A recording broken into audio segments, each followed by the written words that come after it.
Erramo domeka Jaungoikoaren paseinoa.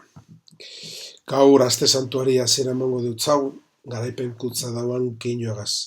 Jesus Jerusalera sartu da, eta gentiek oihuka hartu dugu. Askok eta askok jantziak zabaldu bezan bidien, beste batzuek barriz zuhaitzei adaskak moztu eta bidean edatu ebezan. Aurretik eta atzetik joian gentiek onan inoan oihuka, osana, Daviden semeari. Baina badakigu garaipen honek ez dauan zerikusirik jenteak itxaroten dauan garaipenagaz. Jesus ez da gerrako zaldi baten gainean sartzen astakume baten gainean baino. Ez dator nagusitzera, zerbitzera baino. Ez dator etzaiak zapaltzera, guztion alde baita gaitzen dabenen alde bizia emotera baino. Gorespenaren eta nekaldiaren arteko kontraste hau da. Kristau misterioan bihotzan. Aintzaz betetako Mesias morroi atzeka betu bada. Erregea eta kurutziltzatua bat dira.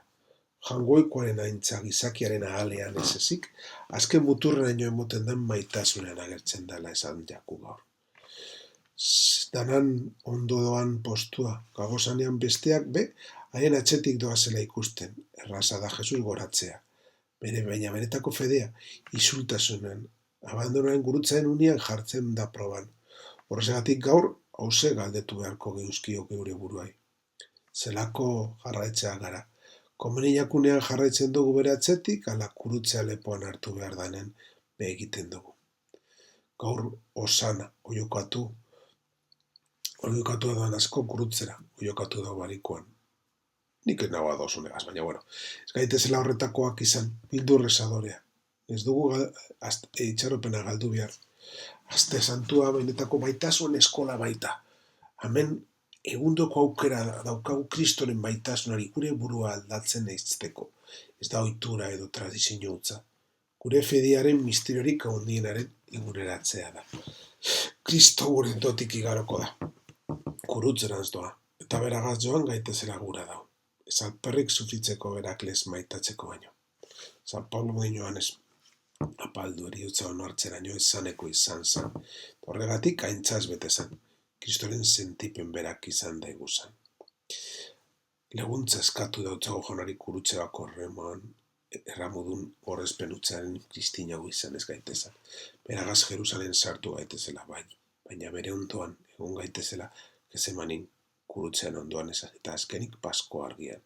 Ez da egun bildurrik izan eta oian gaitezan Kristogaz batera, beragaz doanak, naiz eta txikabetegirik igaro ez daut sekula, itxaropena galtzen. Jainkoa guztidun betikoa, bizolmeko guztia paltasun bidea, guri salbatzaia gizaragi harturik kurutzen hiltzea nahi izan zenduan. Eizu arren, hartu daiguzala gogoan beraren nekaldiko irakaspenak, haren biztuaren parte izan daigun.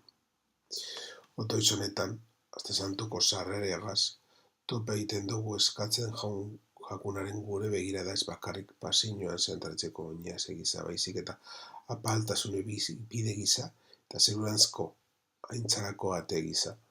Egun honek ikusle soilez ez, baizik eta Pasko misterio eta Kristoren bizitza imitau, ikasi eta parte hartu gura da benetako ikaslelez, bizitzera konbidatzen gaituen. Otoitza, Kristoren gan zentratzen da, baina baita, Kristoren beraren misterioa sartzen lagunduko diuzkoen irakaspen horietan be, gure bizitzan bizi ahal izan daigun. Jauna, zure semearen nekaldiari esker betorkigu laster zure parkamena, eta zure bihotzoan beraz emoiguzuaren sakrifizio bakarrari esker, zeure errukia, geure ekintzatik merezidu ez baduguare. Otoitzonetan, Eukaristiaren aldarea eta gurutzaren aldarea batzen dira. Abisu bat da, zer egin behar duguna astu ez daigun, misterio bizia eta eraginkorra dela. Mereziz dugun errukia behar dugun, baina espero eta hartzen badugu Kristogaz. Gure bizitzan aurkituko, horrek ikusteak emoten duzkun fedeagaz. Hone guztie, aste santu honetan sakontzera garamatza. Ekintzak, baldintza ez ezik, baita zuen errukiak. Eta Jaungoikoagugaz dauan errukiaren erantzuna diran, eta holantze, bihotz barritzen hasten gara. Berak pekatu bakoa izanik, pekateriatik onartu eban nekaldia, eta errubakoa izan arren, gaizkile bezala kondenau eben. Bere heriotzaz garbitu ditu gure pekatuak, eta bere biztoera salbamena lortu duzku. Kristok beraz bizitza bide bat erakusten duzku. Amore ematen dana, gutako bakotza garenetik haintz potentzioan eta mederikoaren jauzi barik, maitasunez eta paltasunez baizik. Prefazionek eskutik helduta garamatza bizitzan sar gaitezen. Astega santuko egunerokotasunean salbaten gaituen maitasunaren kontzientzia eta bihotz barritzea sakonaren naia gugan bizi daitezen. Izan be, Paskua eta gurutzea direla eta ez da porrotu. Bide zidorretarako urratsa baizik. Eta horregatik, kantaden dugu aste santua gorestean, eta esker honetan emate arrazoia dalako. Zure misterio santua zindar barriturik, otoizka gaiztuzu jauna. Zure semearen eriotxari eskero, txizen dugun bizi betea etxarotea boten duzkun lez. Muduzu haren biztueraz bizi hori eskuratzea. Eukaristia maitzean, otoitzean, ikusten dugu aldarrekatu behar barri dugun otoitzaren dinamismoa erakusten duzkuna. Jesu Kristoren eriotza, fedia eta eukaristia erikatzen dan, bere pizkundea eta karidadien esperantza, dagoeneko ospetsuan gagoz, baina ondino ez, salvazio jaso dugu, baina ez bere otzotasunean, horregatik otoitzonek eskere mate eta eskaera batzen ditu. Horre guztiak lagundu egiten duzku, aste santua Paskoaren osotasunerako bide gisa ikusten. Egin beharreko bide gisa, fedea espaita itxarote pasiboa, betiko erakoaren irrika aktiboa baizik.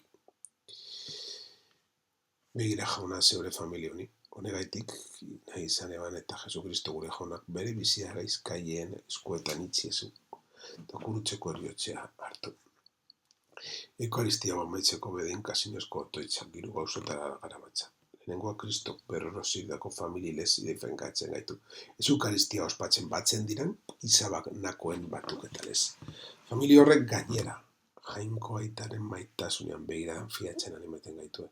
Oso da bigarrena. Eta gauda gutako guztiarentzat.